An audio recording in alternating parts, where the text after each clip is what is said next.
So, hi, Cheryl. Thank you so much for this amazing interview.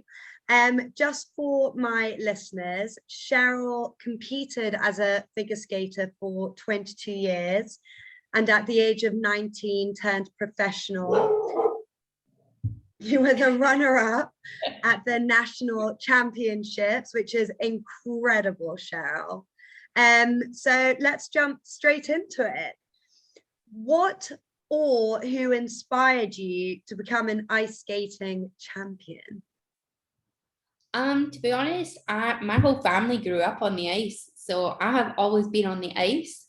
My uncles were actually really good hockey players, and I used to go to public skating every weekend. My mum refused to let me figure skate, so I wanted to be a hockey player for a while. Somehow I ended up figure skating. I saved up from my birthday money, and I think she caved and allowed me to go figure skating. And I bet she's really happy. Well, look what you've achieved. What for you was the best part about performing and competing? I mean, like I said before, you were the runner-up to the national championships. That's huge. So the one thing I would say is there's a massive difference between competing and professional performing. And it was a lesson I maybe learned once I moved into performing. For me, competing was just always the desire to win. Always, like, there was an adrenaline rush. You wanted to see how hard you'd worked for however many months to go into this competition, and all you did was drive to win. But you loved it. It was an amazing drive. Like, I just loved the adrenaline rush all the time.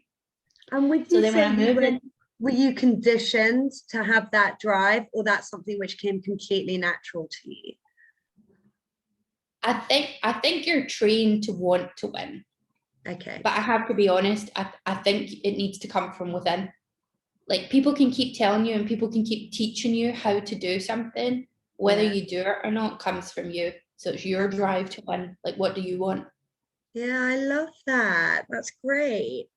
So, sort of relating to that, what form of discipline comes with ice skating? So it's quite a dangerous sport. You know, you go out there and the photos which, you know, I've seen of you, you're twirling and dancing and jumping and, you know, tell me a bit about the discipline that came along with the training and what you had to do.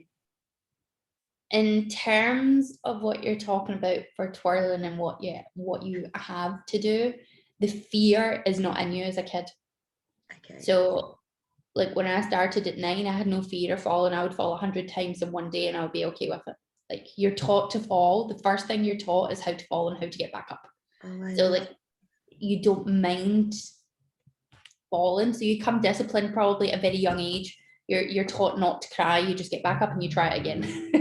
In terms of discipline, again, your training schedule is pretty hard. I used to do 6 days a week. In the end, twice a day, 3 of those days. So I would maybe get up at 4:45 to start my day, go into my first training session, maybe go to college or work, go back in and do the training session at night. So you do actually go to bed early. I guess that's a habit that comes in. Like, they always say that you'll make it or break it in your teenage years, because you'll choose whether you want to get up early and train yourself and go to bed, or whether you want to go out and play and party. Apparently I wanted to train. Well, that's great. That's what I do now. Maybe I should be a figure skater. Wow, I love that. But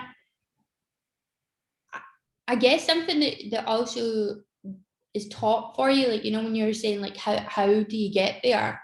Nothing comes for free. You were always taught nothing came for free. If you didn't practice, it wasn't going to happen. Somebody couldn't hand you this prize. You had to learn to jump. You had to learn to spin. Yeah, absolutely. I love what you were saying at the beginning about you're taught to fall, you have no fear, because actually a lot of clients who come with phobias and actually mainly with phobias and compulsions, they sort of they say, oh, I've got this phobia of a dog and blah, blah, blah, or an arachnophobia or whatever it may be, anything spiders or even buttons sometimes. And, what we tell the client is that as a baby, you aren't born with a phobia. So a newborn baby would go right up to a spider and probably try and put it in its mouth. It's something which you develop, whether that's through your parents or somebody else, or just a fear you suddenly do develop. And, that really correlates to the fear of falling over, because you were taught from such a young age that actually don't have that fear. So it's not even in your brain. It's not even there for you when you go out onto the, the ice rink. Yeah. Which is fantastic. I love that. So you obviously briefly spoke about the coach, but did you have a plan in place from a coach to get you into the best focus state? So did he or she, sorry, I'm not sure whether it was a he or she, did he or she sort of help you and give you, I suppose, advice? Absolutely. So I had one coach when I was younger, and as I transitioned and got a little bit older, and I guess moving up the ranks, I ended up moving to two sisters. Okay. They both had different teaching tactics. So when you get taught off both of them, they both taught you the same tricks. So they both had the same technique, okay, but they both had a different mental tactic on you of how to get you to do things. And that was what was great about it, to be honest. So if we were talking about the run up to a competition, I remember the very first time they made me do a double run through of my long program. And that's obviously your winning program. Like, you'll go in, you'll do a short program, you'll sit in a place, you'll go back in to do a long program to win. And it was a couple of weeks before the first competition that I'd done with them, and she will play through the whole program and a clean program. And she started the music again. And she's like, okay, we're going to do it again. Just see what you can do. I was like dying. And I was like, what is she making me do? Like, this is awful. Like, I fell like 3 or 4 times. I felt like I couldn't breathe. Like, I was totally hanging. Wow. And when I got to the end, she was like, see, you can do it. And that was just like her giving you brain training that, look, your body still has this much capacity still to go after you've done a program. So there's no way you're tired doing this. You can do it. Wow. And did you learn from that? Aside from being angry and exhausted? Absolutely, because the tactic on the day was already in your head. You had mentally done that program. You do double run throughs every day up until the competition. Okay. So mentally you'd done that program 100 times over. There was no way that you weren't going to remember what you were doing, or you were maybe going to miss a jump. Like, in your head, you knew you could do it. Yeah. And the second coach, she used to teach you, let's say, for example, you weren't doing one jump in the program. So you maybe get 8 jumps in the program, but one keeps messing up. She would take you into a lesson and she would do repetitive jumping. So, I'm actually trying to think of it like what you visualization. They keep telling you, like, if you can see it in your brain, you can do it. She actually proved it to you, like, in physical stance. She would make you do the same part of your program 8 or 10 times. And she'd be like, yeah, so there's nothing wrong with that jump, so you won't need to worry about that the weekend. And she would just leave you. She wouldn't say much else. Like, I think that was the great thing about them. They didn't go into like, oh, pat you in the back, that's a shame that you can't do this today. You can do this. Look, we just did this, this, and this. Like, wow, I love that, because that's, one of the rules of the mind is your mind only works through 2 ways, and that's the pictures you put in your mind and the words you tell it. So an athlete, I suppose, is never going to not picture themselves winning that cup or that medal. If they do that, then they're in the wrong industry. Yeah, exactly. No, I love that. That's amazing. And how did you cope with mental pressure? So you've already said, sort of, as a teenager, you were told to go to bed early, and a lot of teenagers, would really have to think hard about that. Actually, we're all out partying, and it's cool to be a teenager and do that. But, how did you cope with the mental pressure? Did you have a strong unit behind you? I mean, I had a strict mum. But I guess when I think about the mental pressure was like, you would hit a certain age, and if you didn't have a jump, then you weren't good enough, or you weren't this. Like, that was always a struggle. It was a struggle that there was somebody always out there bigger and better than you. But to be honest, mental pressure wise, I think the second set of coaches really did help me with that. Like, they really made me believe all the time that I was going to walk it. Like, there was no issue for me to think any other way. Biggest mental pressure probably comes from your body. You know, going to the dressmakers, how do they want it to fit? Oh, is she going to put on weight? Is she going to lose weight? What's she going to look like? Like, that was probably a bigger strain than jumping. And were you put on a strict diet? So when we in shows, yes. In competing, to be honest, the sport's really moved forward now. So yes, I'm going to assume they're weighed all the time. Yes, they're going to be under a super strict diet. I have to say the UK was a little bit behind in terms of sport for things like that we would just be taught to eat healthy. And I guess at a young age, what is eating healthy? Like, that would have been a bigger question. Whereas the older you get, I wish I knew then what I know now. Like, well, it all comes with experience as well. But shows you're weighed every week, and it's definitely much more about your appearance. So the strain then goes from your performance to your body and what you look like. So I guess it has the opposite effect. You change into, you worry more about how you look than what you're going to skate like, because you're like, oh no, I can skate. Absolutely. And I mean, obviously you're now, you know, you're incredibly into your fitness. You've got a beautiful body as well. You're just beautiful anyway. But, you know, do you still have that mindset, do you think, in you, or are you sort of I would love to say no. So my idea was, when I gave up shows, when they continually weighed you and told you had to lose 2 or 3 kilos before the show started, I always said to myself, oh, when I quit, I'm just going to get fat. When I quit, I'm not going to do this. When I do this. And then I think it took me about 10 months, and I was like, cried about being fat because I'd gained like 3 kilos. Oh, God. It was like the world was coming to an end. And then I just got back into sport and fitness. So honestly, I would love to say no, it doesn't play with my head, but yes, it does. It still does, but I think it's just made me stay fit at this age. Like, absolutely. I like that. You've changed that mentality, and instead of sort of going down the disorder, sort of become obsession route, you've actually put that into fitness, which is, you know, what everyone should be doing to live, you know, their best life. Absolutely. I'm completely with you on that. So, talking about sort of your body, where did you most feel most confident in your body then?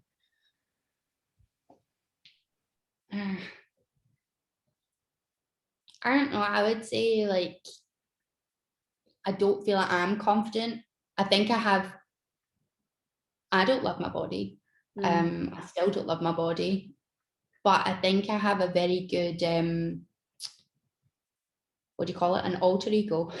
I think I have a very good still showmanship, like that I can walk out in public and make it look as if I don't care how I feel or look.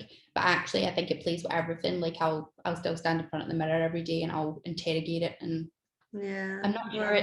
It's honestly a strange one, because I feel like that sounds super negative, but I do think that's the way sport and performing is. Like, there's so much has been, you've been interrogated, you've been looked at for everything you do, that of course you're still going to probably look at your body. Absolutely. I'm not gonna lie, I don't think I have a favorite part, but I'm not gonna say you hold confidence very well. You know, you always look beautiful, always. So we've spoken a bit about this, but you obviously believe visualization is a big factor in winning, which we spoke about. Any songs that used to get you excited, which you sometimes remember now and bring you back to your sort of national championship figure skating days? So I skated to Cats, the musical Cats, for 4 years. Oh, that's and fair. I won almost all of those. with that program. Any particular song? It was a mix of them all. Oh, wow. So, if I go and watch the musical, I cry. If I listen to Memories, I cry. And there's no reason for it. It's not out of sadness, by the way. It's like what you say. It's just memories of like all the days that I skated. Absolutely. Oh, I love that. That's wonderful. Any songs now which you could say to our listeners, which if you're feeling really sort of, oh, I can't be bothered to exercise, are there any songs that come to your head now which you listen to before a workout or during a workout? You know something? No, but do you know what I would say to, well, one, actually that's a lie. I put on my musical list and I sing away if I'm gonna go and do something. But my biggest thing for like going to do exercise, say, is get music on. Music is motivating. Like, it doesn't matter what type or genre of music you like. To me, I find music motivating. Yeah, I agree. It's fantastic. I mean, I'm a big advocate for listening to songs. Even if I'm down, I'll listen to a song and instantly I perk up. And, you know, or even if you don't want to perk up and you want to have a cry, you know, one of the biggest... sad song, you put on a sad song. For me, Frank Sinatra, My Way, I cry to it, but it reminds me of my granny. That's why she's such, you know, prominent figure in my life. But, you know, I cry to it, but actually I'm not crying as in, you know, I'm in deep, dark depression. I'm crying just because it brings back such a it's emotional memory. And, you know, even with, you're right, completely. I mean, we used to do CrossFit a lot. My husband still does. And, you know, from the gym, I just hear these songs like blaring and pumping, and he comes out and he's all pumped up and he's ready to start his day. And I love it. I feed from that. I think it's great. So you own your own business at the moment, CC Lifestyle. Did that come from any of your background? I mean, obviously you did 22 years of, you know, looking good and dressing in very cool outfits. Tell us a bit about what you... So CC Lifestyle is pretty new. I always wanted to work in fashion. So I had a massive belief that I needed to have a second career after skating. Like, I just believed I needed to do something else. I love that. And as much as I love fashion, I definitely think there's something missing. So CC Lifestyle kind of came from a bit of both. The goal of CC Lifestyle is whether it's, I'm actually a trained Pilates instructor. Okay. So whether it's, for example, wanting to help people physically, or whether it's maybe wanting to help them mentally with personal styling, I want to be able to integrate everything probably I've been working on and learned in my life and pop it into one area. Yeah. So I know it's a bit of a mixture, and it's still quite new. I think that's great. Yeah, put it all on one platform. Because you're right, actually, if you are struggling with a weight issue, or, you know, whether it's you want to gain weight or lose weight, that comes with your appearance. You then, you know, if you do lose a bit of weight, you go out and you buy the most beautiful clothes, but a lot of people don't know where to start or how to start. So I think that's amazing. Wow, I've not heard of that before. I think that's really special. I really like that. Fingers crossed. No, it's great, and it'll take off, because, you know, again, I've not heard of that, so that's fantastic. So any favorite mantras that you follow or you did follow? So again, I think this goes, I think you have, so in skating we always had PMA, positive mental attitude. I like that. A lot of the time of what we followed when we were competing. But as you grow older, you read more. Again, like I guess this is something like I would love to teach people as well. I did a lot of self-development. I read a lot of self-development books all the time in general. It's just something I have a strong interest in. Oh, that's fantastic. So I'll be like, in my head, if I'm having a bad day, like what you say, if you feel like it's just not going right, I'm like, you can be anything you want to be. You can be anything you want to be. And I'll keep telling myself that. Yeah. Every day I write down my gratitude. So I tell everyone gratitude's the attitude. Oh. And if you ever meet me any day, I'll be banging on about the Power of the Secret book. I follow a lot of this stuff. I'm just such a big believer that, like, they definitely changed my life, because I struggled when I moved from sport into uni to go into fashion. I felt like I really, really lost myself as a person. Yeah. And I don't think anybody explains to you how that will feel, or how to sort it, to be honest, like how to deal with it. And that's why I went into a lot of self-development, and that's just where I feel like The Secret followed me the whole way through. So like I'm still a massive believer in The Secret. Yeah, well, that's the thing. What you give out to the universe, you get right back. I'm such a believer in that. And it is all about mental attitude and mental health and saying your affirmations. And I think more and more people nowadays are realizing that it's not some, voodoo magic, spiritual magic or anything. It actually is, because we're all made of energy. So actually what you give out, you'll get straight back. Yeah. Exactly. And that's sometimes I have to remind myself, like I used to always say, like, Rome wasn't built in a day, but if I was building it, it would be. Like, I'd always be telling myself that. I think that's great. No, now I've got a little bit older, I'm trying to remember that Rome wasn't built in a day. It's okay. It's okay. Well, we've still got that. I mean, it's not going to do any harm to think it was built in a day.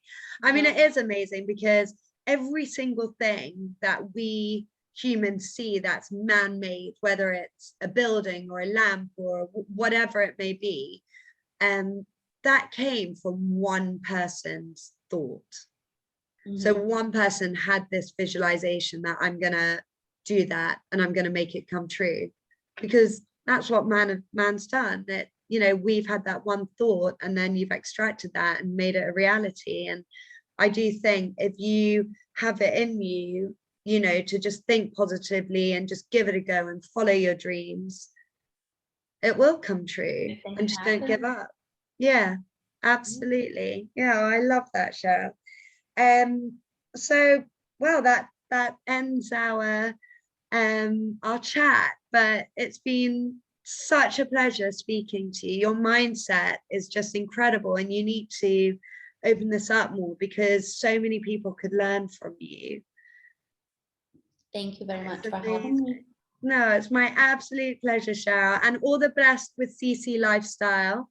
I will put a link on my profile for anyone who wants to have a look or get in touch with you. And yeah, I'm looking forward to seeing you again soon, Cheryl. Thank you. Thank you. Take care. Bye.